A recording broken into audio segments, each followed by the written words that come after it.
Well, good morning, everybody. Just shortly before I started recording this morning, the center of Hurricane Beryl did make landfall, and you're looking here first at some infrared satellite data just to kind of see the extent and size of this tropical system. Now, in a few moments, we're going to be watching where this system is going to go, how it's going to be influencing part of the Mid-South, getting into eventually to the Ohio River Valley with some very heavy rainfall.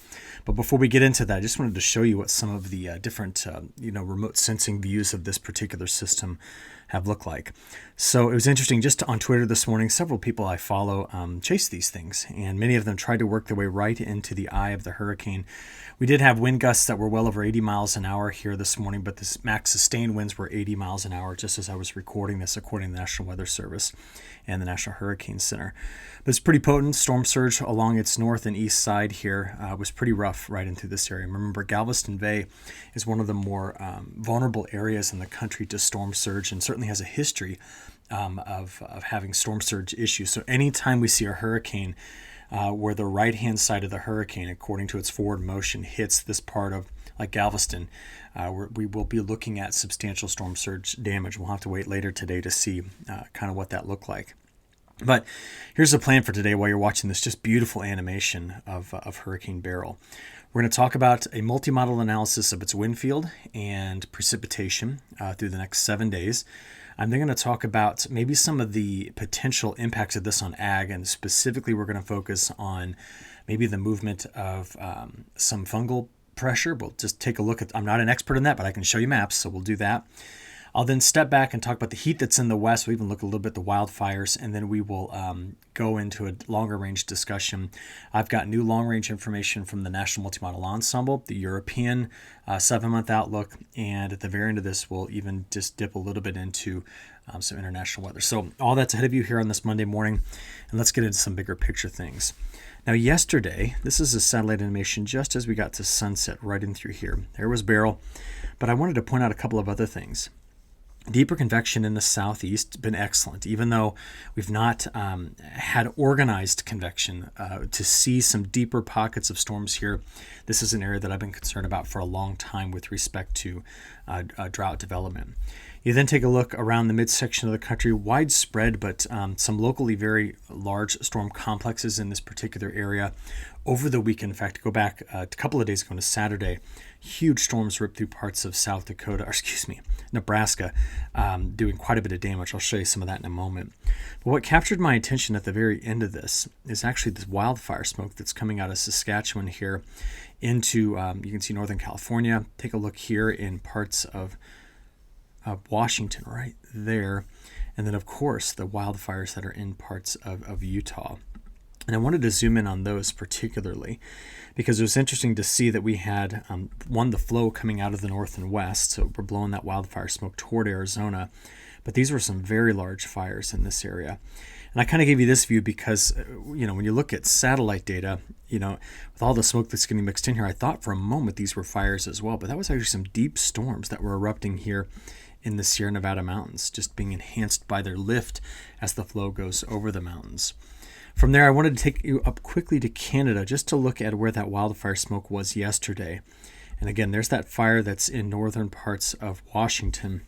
Just take a look at the extensive wildfire smoke in this area. And that's kind of indicative of what's happening along the west coast right now with the large ridge that's been in place and the heat that is still in that particular spot of North America. Again, we'll come back to it in a few moments. But over the weekend, our total accumulated precipitation map, this is MRMS data. We can see that deeper convection down over the southeast. So there's desperately needed storms. In this. Storms got into parts of central Oklahoma, which again was one of the drier spots we'd been observing for the last month and a half. So great to see that. These storms that went through this part of Nebraska, just take a look at some of the hail that came out of this. Some very large hailstones ripped across some very prime farm ground here. And that's not the only spot that got this. Parts of Iowa, Kansas, coming out of the front range of the Rockies into Colorado. This was a weekend that saw some pretty large storm systems that delivered a lot of severe weather as well, which is just a continuation in terms of 2024's rankings among the most active severe weather years that we've observed here. Okay, from there, I did want to show you the last 7 days. So let's just kind of stack this up with time. And it was interesting. I drove on Saturday from northern Wisconsin, where I'd been on vacation. Thank you so much for kind of your patience as I dealt with some internet issues up here. But I crossed the Wisconsin River 5 times before I get into southern Wisconsin. And every single time we crossed it, that river was flooded. We then got into Illinois. This is all on US 51, then Interstate 39. And as we go over this town called LaSalle, Peru, and that's when you cross the Illinois River. And the Illinois River was extremely low. Again, it flows right in through here and all gets into the Mississippi. And it's just to make a point that if you look at where the wettest conditions have been as of late, you can clearly see, didn't mean to exclude Kansas City there, but you can clearly see where these pockets of just torrential rains have been just in the last 7 days alone, plus what just came into central Oklahoma. This is Beryl, the deeper convection over the southeast, which is desperately needed. And again, more storms for parts of the northern plains, upper Midwest, getting into the Canadian prairie. But I wanted to look at the river system like we did last week. And again, it just shows all of the rivers here that are in some sort of action stage or minor to moderate to major flood stage. And then you have the flood watch, which is right here. That's that shading in the background, which is from Beryl. But I bring up a point about the Mississippi because I'm getting lots of emails and questions about the Mississippi.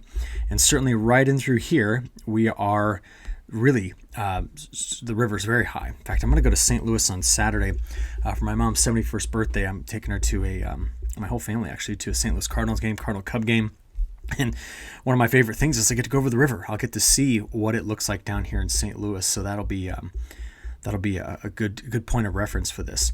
But remember, when I show you these maps or these graphs from Memphis, this is after you have the contribution of the Ohio River and several other rivers which are not high. And that's why the Mississippi at Memphis it's making a bit of a jump. It's come up about 7 feet. But why it's not flooding down in Memphis is because it's going to take time for all of this water to get down here, and we're not getting the major contributions from the eastern side of the Mississippi Basin. So I just wanted to bring that up again today as we work our way through this.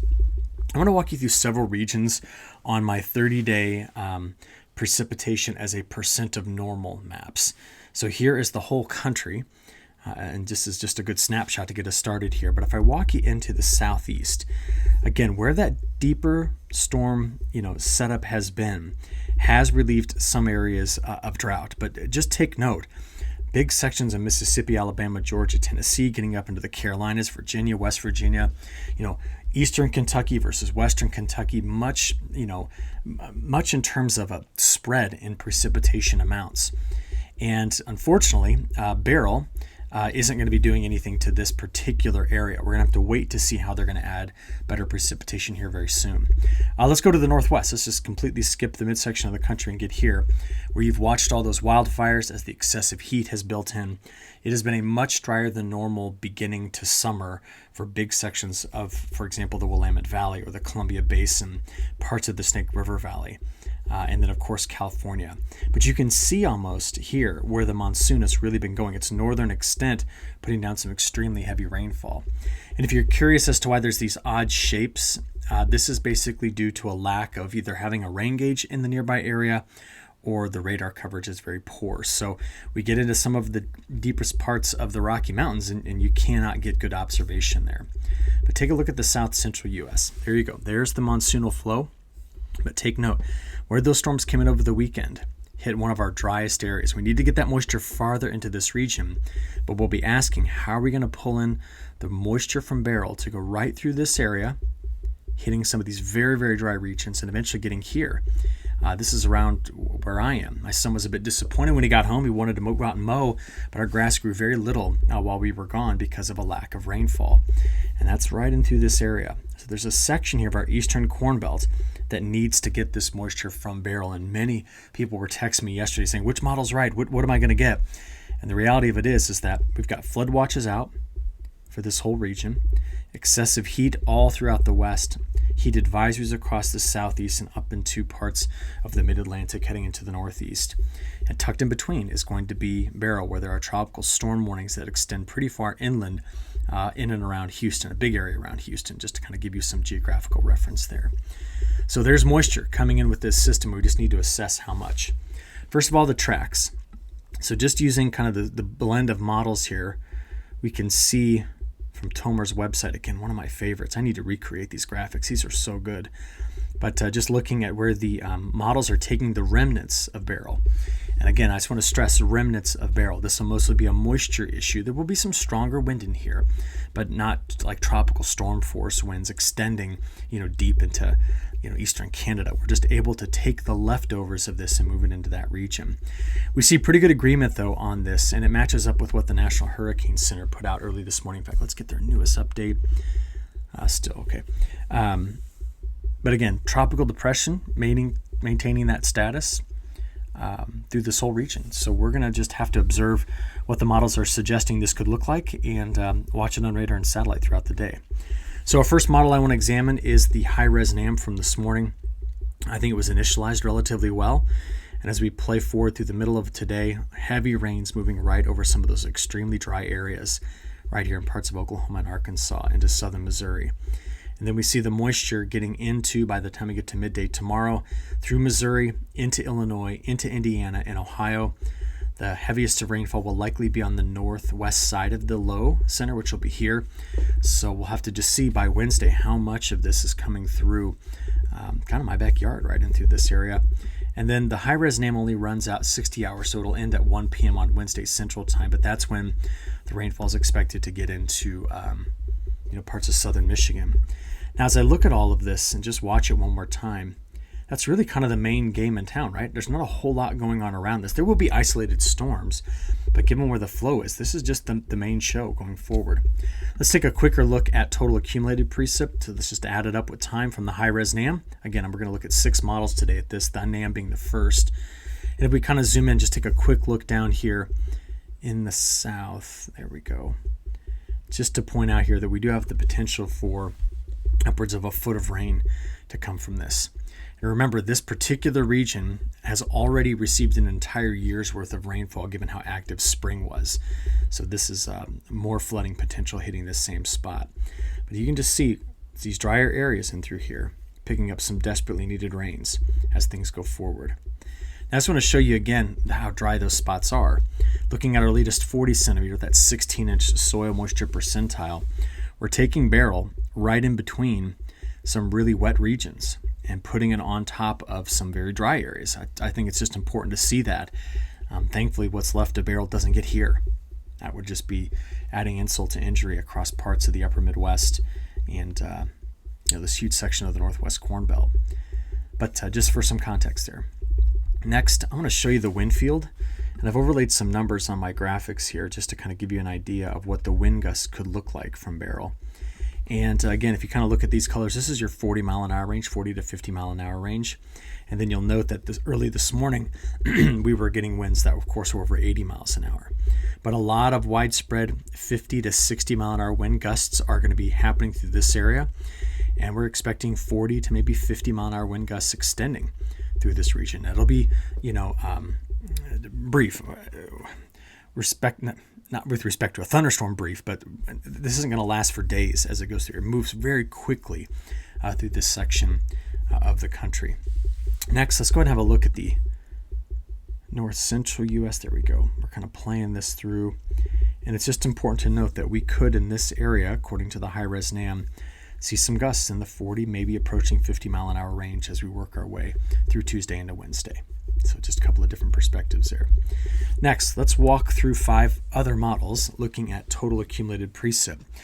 What's interesting, yesterday the artificial intelligence forecasting system took Beryl's moisture way up here, and it has now since reoriented and become much more aligned with other forecasting systems here. And it's just to point out, there's 5 to 6, 7, 8 inches of rain in here according to the AIFS, and a region that's expected in this quadrant to at least grab 2 inches of rain. It's going to be relatively narrow, but there it is. We'll talk more about this in just a few moments. Outside of these 2 features, drier. Let's go to our next model. This is the national blend of models. Very similar outlook in terms of precipitation over the next 7 days. Beryl hitting some dry areas, and then take a look at this. I'll show you that more in just a few moments. That rainfall getting through the Carolinas up into the northeast. Third model, this is the WPC. Again, very similar forecast. And finally, the ECMWF and the GFS have come into much better alignment. I want to make a point here. The GFS was the first of our two major models, the European and the GFS. It was the first to take Beryl into Texas. Do you remember last week we kept seeing the European dumping it into Mexico and leaving it there? So it's interesting to note that the GFS handled Beryl's track better. I want to make sure that we remember that as we get into our forecast of things going forward. Now, to put all this together, I want to give you an ensemble approach to forecasting. And this is over this week, so through Thursday night, where we're expecting to get at least an inch of rain mostly out of Beryl, but you can also see some heavier rains here in parts of the southeast of the Carolinas. If we just use the ensembles to figure out how much rainfall, let's go up to 2 inches. Probably got a new model run in here. Yeah. Let's go back to the 0Z. I just wanted to show you through Friday. So we'll leave it there. That's the chance of getting 2 inches. Here's the chance of getting 4 and 8. So you can see there is a high probability in a few pockets of getting well over 4 inches of rain, which is what you've got here in some places, picking up maybe as much as 8. I bet it would be a few isolated areas that get over a foot of rain out of Beryl. All depends on the speed. If you come back to that 1 inch number, what I'm concerned about here, and I'm getting asked a lot of questions about, is we always think in agriculture about how tropical systems can bring disease pressures north out of the Mississippi Basin. And I am not an expert in this, so I cannot give you any concrete information, but what I can show you is just some data. So this is a map looking at, sorry about that, let's go back to it. There it's loading. This is a map looking at tar spot. And these are places where tar spot has been observed. That's what you see in these counties. And the question is when you get flow coming in this direction, is this going to move or migrate some of this, these fungal pressures? So I wanted to show you that map. That's where I should just stop as we look at it. Understand that this is locations where tar spot has been reported. And I also wanted to show you southern corn rust. And again, it's been reported in a few counties down here along the lower Mississippi River Valley, into parts of Texas and also in parts of the southeast. So I just want to bring it to your attention and let your expertise kind of take it from there. So to get back to where this is going to go and start to wrap up this forecast video, let me give you the upper level heights. What is interesting is that throughout the remainder of this week, once we get Beryl kind of through, our flow by the time we get into Saturday is pretty far north. I'm just following where the jet stream should be. I see high pressure here, here, here, and there. So every time we see high pressure lining up like this, there's going to be some heat that comes back into this, and we're going to shove the jet stream pretty far to the north. So that's already by Saturday. As we play into early next week, we still haven't lost this, but the flow's coming over the top. And there's another trough sneaking through kind of Ontario. But man, these low pressure systems are pretty far to the north. And what I'm thinking about with respect to the fact that we keep building in, high pressure into this area, is that anything that comes around this, storm systems are going to go up, they're going to come around, and they're going to stay throughout Canada. And unlike what we've got now, which is some cooler weather while the west takes on some substantial heat, I think as we get toward mid-July, the temperature pattern is going to open up and it's going to be a bit drier than what it's been as of late. So if I could give you a 14-day snapshot, this is what our precipitation forecast looks like. So most of this is Beryl, and it's not as though you won't get more moisture into this area, but overall, there's a dry signal from the Canadian Prairie through the northern plains into the upper Midwest and then Midwest. We'll talk about this when we look at the models in just a few moments, but there's better rains across some of the drought-stricken areas in the southeast and into the northeast here. But we'll even look in a moment at what the hurricane season is going to do for the next few weeks as well, which I think is going to calm down substantially. So let's finally get into the two models we like to compare, GFS left, European right, and no surprises through this point. That's just exactly what we talked about with the other models, and we see that there is Beryl's moisture getting carried from Texas this morning through parts of Oklahoma and Arkansas, Missouri, Illinois, Indiana, Ohio, Michigan, before it makes its way into the eastern Great Lakes and Northeast. Now, I've mentioned it like 6 times, but what's controlling all of the wet weather that's here? We are watching kind of a flexing a bit to the east of the Bermuda High. So there's some of the isobars that are a part of the Bermuda High. And the flow is just coming around and hitting those areas, delivering much needed rainfall by the end of this week, and then even into the weekend and early next week. Can you kind of see that? Keep your eye here for a moment. I'm going to go back. So you see Beryl go over the top, but just watch the flow coming around the Bermuda high, which is right here, right over Bermuda, just pumping that moisture in. When we look out longer term, it's going to be a question about where that Bermuda high sets up, which we're going to do here in a few moments. But overall, where's the storm track? Way up in Canada by this weekend. And much of the central part of the United States gets a little bit of a break.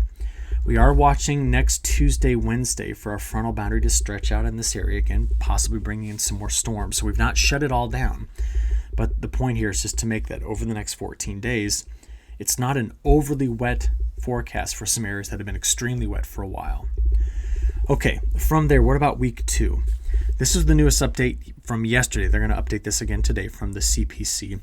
This is this morning's 0Z run from the European on week 2. It is important to note the differences between the European and the GFS. For example, all of this. And I think what's going on in between here is really where we're putting high pressure and how the flow is going to go around both the Bermuda high here and the larger ridge, which may set up across a big section of the western United States. So just take again a look at these week 2 precipitation patterns, very different between the latest update from the European model and the GFS, which we're just going to have to continue to watch carefully in these next few days. From here, let's talk about temperatures. Going back to July the 4th, you're going to see it here. We're watching where records were approached or broken. And what you notice is that in terms of the heat, it was mostly across the southern United States where we were getting quite hot, including some new all-time record high temperatures every time you saw an X inside of the circle. Watch this again with me one more time. July 2nd and 3rd. Here we're getting into the 4th of July last week. And as we get into this past weekend, again, just keep an eye on the southwestern United States up the west coast. Several very, very hot days. And no, I don't know what's going on with that blue dot right there, but several very hot days. And as we kind of play this forward, the western heat wave continues. So this is today's high temperatures. Again, all the excessive heat watches and warnings from Arizona clear into parts of Washington here. While much cooler air due to cloud cover, big frontal passage we saw from late last week, got much cooler air here into this part of the southern plains. We get into Tuesday. This is all from Beryl. This is the massive western ridge just taking on the heat, very hot in the northeast as well. But by Wednesday, the cloud cover begins to spread over the eastern Great Lakes. We get into Thursday and Friday, and by the end of this week into the weekend, which is where we started off our upper level height analysis, that's when we see the kind of retreat of the jet stream to the north. And just let me leave it here next Saturday because we will have 100-degree temperatures lining the central plains. So this is very hot for this time of year in this part of Kansas, Nebraska, South Dakota. We're going to see, deep into the 90s, pretty far to the north. And much of the country as we get into this upcoming weekend is going to be much above average in terms of temperatures. Again, this is just reflective of the jet stream's northward retreat in the near term here. What about day 5 through 10? Again, most of the country getting into the Canadian prairie, getting into warmer than average conditions, and day 10 through 15 reflects that as well. So what this starts to build out in this longer term conversation is if we see the models, here it is again, this is day 10 through 15 here. If we see the models pushing the flow farther and farther to the north, what will be the resulting precipitation pattern that we get out of this? To understand that, we got to go to 2 different spots. I want to see where the tropics are pushing this in, and I want to see where the Pacific and Atlantic are adding their influence by looking at these 2 major epicenters of very warm conditions in the North Atlantic and North Pacific. So tropics first. Over the next 10 days, we do see a bit of a calming down in terms of tropical low pressure development. This morning's European model run just shows out over the next 10 days that there is very little evidence of new tropical storm formation or even tropical depression formation. There's a couple reasons for that. We've been talking lately a lot about the Saharan dust that's getting blown across the open Atlantic at this point. Here's just a new forecast looking at the next several days at where that dust is going to continue to go. On top of that, again, a lot of dust in this area. We're going to be seeing that there is overall suppression in the upper levels of the atmosphere. We're looking at something called velocity potential. And when you look at this, these green shades represent where there kind of isn't a lid on the atmosphere. In other words, we're allowing for deeper convection. And where you've got the reds, we're representing suppression. And as we just go through, this week into early next week, we just take note that there seems to be more suppression of upper level motion than there is allowance of it. And so it's going to just calm things down a little bit. All right. From there, let's now see the resulting impact of looking at the North Pacific and North Atlantic. I think that's what's really dominating the forecast you see here.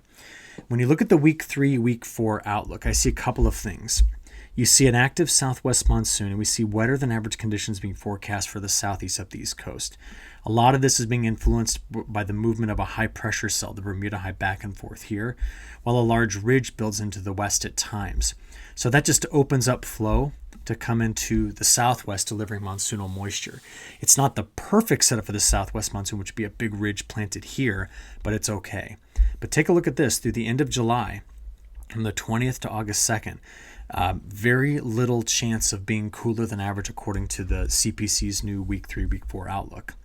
Back to the precipitation side of it, I did want to take note that the new CFS V2 week 3, week 4 outlook, which is July 22nd through the 28th, and then the 29th through August 4th, is showing a larger area in through here with risk of being drier while flow is coming around the Bermuda high, kind of keeping this area a bit on the wetter side of things. Now remember, we have local moisture in this area that could be recycled out of the ground, which could still give us better chances of storms. But it does seem as though we're going to be bringing heat back into the picture and drier conditions across a big section of the Canadian prairie into this section of the Midwest. The failure point on this, is we still have strong jet stream flow through here, and there's plenty of moisture to be recycled. And we've not shut down the Gulf of Mexico yet this year. So I don't want to look at this and just see rapid onset of drought. Don't interpret it that way. I still think we're capable of getting storms in place. We've not completely lost the flow yet, nor have we lost the moisture. But most of the models are kind of in agreement about this. This is the new 30-day outlook from mid-July to mid-August. And again, you can see the influence of the Bermuda high here, keeping things stormy across the east, but the risk of being drier in kind of the interior of North America as the large ridge builds into the west. But I want to make a point again about the failure point in this forecast. Let's go look at a couple different, how about pressure first? All right, if the Bermuda high is higher than average extending toward the east coast, that doesn't block the Gulf of Mexico. That's not a signal to shut down the Gulf of Mexico, which is what we'd worry about. You'd have to take high pressure and plant it here, and the models aren't necessarily forecasting that. Are they predicting it to be hotter than average? Yeah, I mean, we've got much above average temperatures being forecast by the models through midsummer. But it's this upper level height pattern that I'm most intrigued by, because as you go out there, the 15th of July to the 15th of August, even though this is pretty darn close to climatological flow, okay, what I want you to see here is that if there is ridging of high pressure here that extends into the northwest, this will keep the monsoonal flow going. But where's that 588 line? That's the line we have to keep an eye on. And what we'll probably see is storms cascading through this area, picking up local moisture from the rainfall that's happened for the last several weeks in this area, meaning we'll get complexes of storms running out of the northwest through this area. I still think that that's the main case being made. Bigger picture things. This is what our ocean temperatures look like. And you know that I've been watching these two epicenters of very warm ocean temperatures and where they're eventually going to put high pressure in the midsection of the country. I just think that with the change in ocean temperatures as we've seen them warm up closer to the west coast, that maybe we do anchor that heat more in the Great Basin rather than the southern plains. That is one possible outcome of this. But this has kind of ruined the PDO impact. We've also warmed up this region called the PMM, the Pacific Meridional Mode, and La Niña is just struggling down here overall.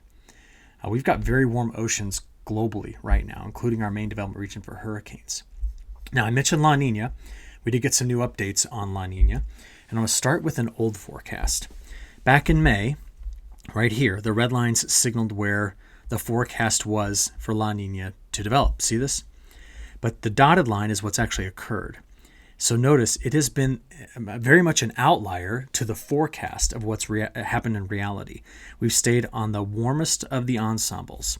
So that was May. This was the forecast from June again. And here we are into July. And the model has really backed off on the development of La Niña as we go toward fall and eventually into winter, keeping it more in the ENSO neutral kind of idea here. So what does that do? That kind of removes some of the predictability we tend to have with stronger El Nino or La Nina events. But even with that, I want to show you the latest updates we've got. I mentioned at the beginning of this video a long time ago, we've got new 7-month outlooks, and this is from the ECMWF. So August, September, October precipitation. Now again, the model will not handle the tropical season, with some sort of exactitude. It's not. But we do just notice drier risk in this area. That's August, September, October, November. And this is October, November, December in terms of precipitation. And here we get into November, December, January. We're just going to take the model at face value, but we're going to leave it, I think, closest here, August, September, October, to kind of see where this might be going forward. Because I can compare this to the new NMME forecast. Now, whenever we look at these, I almost always just show you this map. But we're going to do this a little bit different today, because this map is a composite anomaly of all of these 8 maps down here. We've got 2 pretty large outliers, this model from Canada and this model from NASA. And if you look at them, the Canadian model is aggressively wet and the NASA model is aggressively dry. But if you look at the others, like the CFSV2, the GEM5, the GFDL model, these 2 from NCAR, and the International Multi-Model Ensemble, now it gives some better context into this forecast map. But I want to show you the probability map up close. As we look at where the chances are of being wetter than average versus drier, certainly the NMME is picking up on the active hurricane season still ahead of us here, but much drier into the interior, mostly lined up along the Great Basin and the Front Range of the Rockies. So right now at this point, we're going to take these models at their face value and just look at them and examine them. And at the end of this summer, we are going to go back and do a quick retrospective on how well they performed. But I wanted to show you the latest data we've got for them. Last thing to talk about is some international weather. Over the next 7 days, let's shrink this up so you can see the color bar over here. 10 days, much of Central Europe getting over to Eastern Europe and the Western Russian grain belt, very hot. It's also hot south of the Yangtze. We can see the Middle East is much hotter than average, while much of Argentina, all the way through Bolivia, including Paraguay, very cold. So what this is going to do is this is going to park a front here. We're going to have a front parked there, and ridging in this area, keeping things quite dry as well. So look at the resulting precipitation pattern. Very wet along this front, and the Mayu front dry to its south. Does this rain deliver into the North China Plain? Absolutely. But part of the Manchurian Plain is expected to be drier. You then come into parts of Ukraine and Russia, which we spent a lot of times talking about lately. This side of Russia and Ukraine, models continue to show very dry conditions for this area, which we've already seen has very low NDVI values, and the concern is that the drought pressures are going to continue to get worse in this region. But with that, I'll stop it here and tell you all to have a great week, and I'll talk to you again tomorrow morning. Thanks.